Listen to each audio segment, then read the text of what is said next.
Daniel Rahman woke before dawn, not because of an alarm, but because of a feeling he could not explain. The room was quiet, the faint hum of the ceiling fan, the only sound breaking the stillness. Beside him, his wife slept peacefully, unaware that the calm of the morning was about to disappear. His phone vibrated softly on the bedside table. Half awake, Daniel reached for it, expecting a routine work notification. Instead, he saw Omar's name glowing on the screen. That alone felt strange. Omar never sent messages this late. Daniel opened it slowly, his eyes adjusting to the brightness. "We need to talk tomorrow. There are things you don't know." The words were simple, yet something about them made his chest tighten. Daniel stared at the message for a long moment, waiting for another text to follow, but none came. He typed a reply, erased it, then locked the phone and lay back down. Though sleep refused to return, morning arrived too quickly. Daniel followed his usual routine, coffee brewing, newspaper folded beside his plate, sunlight slipping through the kitchen window, but everything felt slightly off, like a familiar song played at the wrong speed. For 15 years, his life had moved in rhythm with Omar's. They had met as young architects with more ambition than money, sharing a cramped office and dreams bigger than their circumstances. Together, they built Rahman and Omar Designs from a small local service into a respected firm known for thoughtful work and honest dealings. Every success carried both their names. Every struggle was shared. That partnership was more than business. It was trust. Daniel convinced himself the message must be about a new project or investor opportunity. Omar liked surprises. Still, unease lingered. When Daniel arrived at the office building later that morning, he noticed unfamiliar cars parked outside and new signage near the entrance mentioning a corporate event. He frowned, but kept walking. The glass doors reflected his confident stride, though inside he felt unsettled. He tapped his access card against the scanner. Red light. Daniel blinked and tried again. Another red flash. He laughed quietly, assuming a technical error. The receptionist, Nadia, looked up from her desk but quickly lowered her gaze. That was unusual. She always greeted him warmly. "Morning," Daniel said, forcing a smile. "Card's not working." Nadia hesitated. "You should speak with Mr. Omar." The formality in her voice struck him harder than the malfunctioning. Card. Mr. Omar, she had never called him that before. Before Daniel could ask more. The elevator doors opened and Omar stepped out. He looked polished as always, perfect suit.com. Posture, but something in his expression felt guarded. Not guilt exactly, but distance. "Daniel," Omar said gently, "come with me." They walked into the conference room. The blinds were partially closed, casting long shadows across the table. A thick folder rested at Omar's seat. Daniel noticed extra chairs arranged neatly, as if a meeting had already taken place. "What's going on?" Daniel asked, trying to keep his tone light. "You're making this dramatic?" Omar didn't smile. He sat down slowly and slid the folder forward. "There's been a restructuring," he said. Daniel chuckled. "Restructuring? We're a two-person partnership." Omar inhaled deeply. "Not anymore." The words landed like a sudden drop beneath Daniel's feet. He opened the folder, scanning documents filled with legal language, signatures, and corporate stamps. New investors, share redistribution, ownership percentages. His own name appeared again, and again, approving changes, authorizing decisions, transferring voting rights. His signature was everywhere. Daniel flipped pages faster, confusion turning into disbelief. "What is this? I never agreed to any of this." Omar's voice remained calm, almost rehearsed. "You signed authorization forms months ago, during the expansion phase. Remember the paperwork stack before the city contract?" Daniel remembered. Long evenings reviewing plans while Omar handled administrative details. He trusted him completely. He signed where indicated without suspicion. That was routine paperwork. Daniel said quietly, "It allowed strategic restructuring." Omar replied, The investors required clearer leadership. Daniel looked up slowly. Leadership. Omar met his eyes. They believe the company needs a different direction. The meaning settled in with crushing clarity. Daniel wasn't being invited into a new phase. He was being removed from it. You pushed me out, Daniel said. Omar's jaw tightened. It wasn't personal. The sentence hurt more than anger would have. Not personal meant calculated. Planned. Daniel stood, pacing once across the room as memories flooded him, celebrating their first contract, fixing broken furniture together in the early office, promising each other they would never let success change them. When were you going to tell me? Daniel asked. I wanted to explain properly. After locking me out? Omar didn't answer immediately. Outside the glass walls, employees moved carefully, pretending not to watch. The company needed growth, Omar said at last. You focus on perfection. Investors want speed. We were losing opportunities. So you replaced me? I adapted. Daniel felt heat rising behind his eyes, though his voice stayed steady. We built this together, and I'm trying to protect it, Omar replied. This was the only way forward. Only way forward. Another phrase that sounded logical but felt hollow. Daniel realized the decision had been made long before the midnight message. Meetings had happened without him. Plans formed behind polite conversations. Trust slowly rewritten into legal authority. He closed the folder carefully and placed it on the table. What happens now? He asked. There's a compensation package, Omar said softly. Generous terms. You can start something new. Something new. As if 15 years could be folded away like old blueprints, Daniel nodded once, not trusting himself to speak. Further, anger threatened to break through, but deeper than anger was Shaka quiet disbelief that the person he trusted most had orchestrated this without warning. He walked toward the door. Before leaving, he turned back. Did you ever plan to keep me? He asked. Omar hesitated just long enough to answer the question without words. Daniel left the office without another sentence. The hallway felt longer than usual, each step echoing louder than it should. Outside, the city moved normally, cars passing, people laughing. Vendors opening stalls, unaware that his world had shifted completely. He sat in his car but didn't start the engine. His hands rested on the steering wheel as fragments of the past replayed in sharp detail. Every late-night conversation now felt suspicious. Every reassurance sounded rehearsed. Trust, once invisible, suddenly appeared fragile and easily broken. At home, Daniel avoided explaining everything immediately. He said only that changes were happening at work. He needed time to think. His wife sensed something deeper, but gave him space. That evening, Daniel returned to his study alone. The silence felt heavier than usual. He opened old project files, photographs of early designs, emails filled with excitement and hope. Each memory reminded him of how much of himself he had invested, not just effort, but identity. The betrayal wasn't only financial. It rewrote his understanding of loyalty. As night deepened, anger finally surfaced. Not loud or explosive, but sharp and focused. Questions circled endlessly. How long had Omar planned this? Did their friendship ever matter? Or was it simply convenient? Until success required sacrifice. Daniel imagined confronting him again, exposing the hidden decisions to investors, proving that the company's foundation depended on work they both created.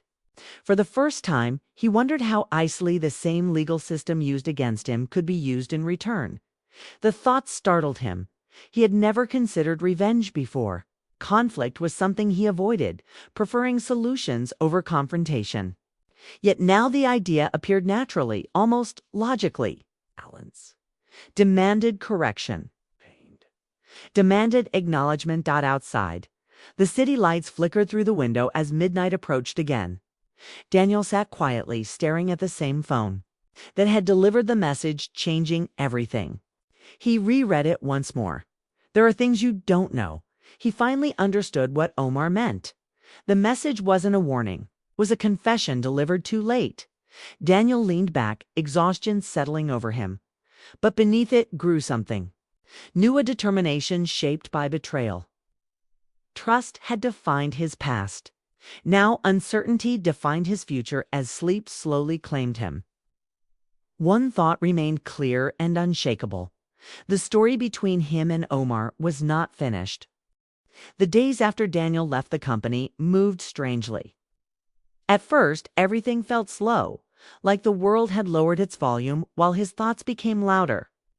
Each morning he woke with the same question pressing against his mind. How did it come to this? For 15 years, he trusted Omar like a brother. Now that trust had turned into a quiet wound that refused to close. Daniel tried to focus on rebuilding his life. He met with a few old contacts, looked at potential freelance work, and spent more time at home with his family. From the outside, he seemed calm. But inside, something restless had begun to grow. It started as a small thought, almost harmless. Omar should not get away with this. One evening, Daniel opened his laptop and began reading about the company he once helped run. News articles praised the firm's bold new leadership. Investors talked about expansion and innovation. Omar's name appeared in interviews, describing the future with confident words. Daniel stared at the screen, feeling a sharp sting of anger. Every sentence reminded him that the company's success was built on work they had created together. Designs, contacts, and strategies, half of it came from him. Yet now his name had quietly disappeared. That night he opened old files stored on his computer. Years of internal documents filled the folders. Project drafts, contracts, design plans, financial reports. As he scrolled through them, he realized something important. He knew the company better than anyone outside its walls. He knew its strengths, but also its weak points. Some projects had rushed permits. Some safety checks were delayed during tight deadlines. None of it was illegal or reckless, but if someone looked closely, questions could be raised. Daniel leaned back slowly. One anonymous report to the right authority could stop the company's biggest project. The idea appeared suddenly, but it did not disappear. For the first time since the betrayal, Daniel felt a strange sense of control. Omar had used legal papers to push him out. Daniel could use information to push back. What would not be emotional or dramatic? What simply be justice. Still, something inside him resisted the thought. He closed the laptop and walked outside into the cool evening air. The quiet street reminded him of nights years ago when he and Omar used to leave the office late, talking about the future while eating cheap street food. Back then, success felt distant, but friendship felt certain. Now those memories felt heavy. Next morning, Daniel reopened the files. This time he worked carefully, gathering documents that proved the company's vulnerable areas. A report here, a design approval there. He arranged them into a neat folder. The process felt methodical, almost professional. Yet every few minutes he paused, staring at the screen, wondering if he was crossing a line he could never return from. Across the city, Omar was dealing with his own silence. The office was larger. Now, the staff bigger, the meetings more serious. Investors respected him, employees followed his direction. And the company was finally reaching the level he always dreamed about. But success did not feel as satisfying as he expected. Late at night, when the building emptied, Omar sometimes stood in the design room looking at old project boards still hanging on the walls. Many sketches carried Daniel's handwriting in the margins. Quick ideas, clever adjustments, solutions found during long nights of teamwork. Omar told himself he made the right decision. Investors wanted faster progress. Daniel's careful approach slowed expansion. The company needed stronger leadership to compete with larger firms. But even while repeating those reasons, Omar felt an uncomfortable truth beneath them. He had chosen ambition over loyalty. He had believed the result would justify the method. One evening, Omar opened a private file on his computer. Inside was a financial arrangement he had created quietly after Daniel left. It ensured Daniel would continue receiving certain benefits for a year. Medical coverage. A small consulting payment labeled as a transition agreement. Daniel had not been told about it directly. Omar knew it did not fix the betrayal, only softened the guilt slightly. Meanwhile, Daniel finished organizing the documents that could expose the company's weaknesses. He printed copies and placed them inside a clean folder. Holding it in his hands made everything feel more real. He imagined the moment clearly, walking into a government office, handing over the evidence, watching investigations begin. Investors would panic. Projects would stop. Omar's carefully built success would collapse under the weight of scrutiny. The thought gave Daniel a brief sense of satisfaction, but the feeling faded quickly, replaced by something heavier. Would revenge truly repair the damage inside him? Or would it simply spread the same pain to someone else? That night, Daniel placed the folder on his desk and stared at it for a long time. The room was quiet except for the ticking of the wall clock. Each second felt like a reminder that he was. Standing at a crossroads, he could walk away and rebuild his life slowly, leaving the past behind. Or he could take one step forward and bring Omar's world crashing down for the first time since the betrayal. Daniel realized the hardest part was not planning revenge. The hardest part would be deciding whether he truly wanted to become the man who carried it out. The morning of the company's grand launch arrived, wrapped in gray clouds and restless wind. Daniel stood across the street from the glass building that once felt like home. People gathered near the entrance, cameras flashing, banners hanging.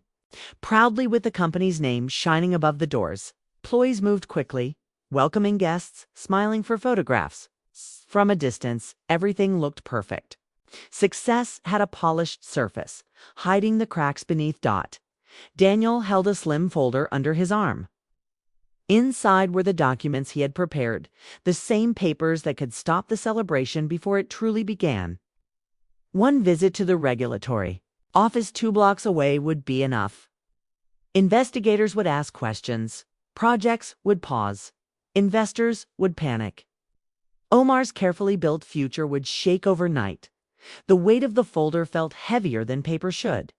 He watched the entrance as Omar stepped outside, greeting guests with confident warmth. Cameras followed him. He looked successful, composed exactly as the news articles described. Yet Daniel noticed something others would miss: a slight tension in Omar's shoulders. A smile that faded too quickly between conversations. Daniel felt anger rise again. He replaced you, his thoughts whispered. He erased you. He turned and began walking toward the regulatory building. Each step felt firm at first, driven by weeks of frustration and sleepless nights. Cars passed, horns sounded. The city moved without noticing the decision unfolding inside him. Halfway there, rain began to fall. Light drops tapped against the pavement, cooling the air. Daniel stopped under a small awning and looked down. At the folder, memories returned without warning. The first office they rented with borrowed money. Laughing over failed designs. Omar encouraging him after their first rejected proposal. Years of shared struggle that could not simply be rewritten. As lies. Daniel realized revenge required him to reduce their entire history into one moment of betrayal. It demanded that he forget every good memory to justify one painful action. He continued walking, slower now. Inside the regulatory building lobby, people waited in quiet lines. The atmosphere felt serious, official, final. Daniel approached the reception desk, then paused. Its reflection stared back at him from the polished, wall-tired eyes, tense expression. A man shaped by anger more than purpose. He imagined handing over the documents. The immediate satisfaction, the headlines, the phone calls. Omar's shock mirroring his own weeks earlier. But another image followed. Emptiness after the victory. The realization that nothing truly returned. The company would not become his again. Trust would not rebuild itself. Revenge would only confirm that both of them had chosen damage over understanding. Daniel stepped aside, breathing slowly. For the first time, he asked himself a question he had avoided. What do I actually want? Not punishment. Not destruction. He wanted peace, the kind he had before resentment filled his thoughts. He looked at the folder one last time, then turned around and walked back into the rain. Across the street, the launch event continued. Music played softly. Guests applauded a speech beginning inside.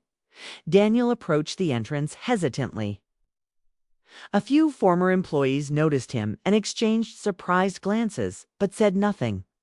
Omar stood near the doorway, momentarily alone between conversations. When he saw Daniel, his expression froze.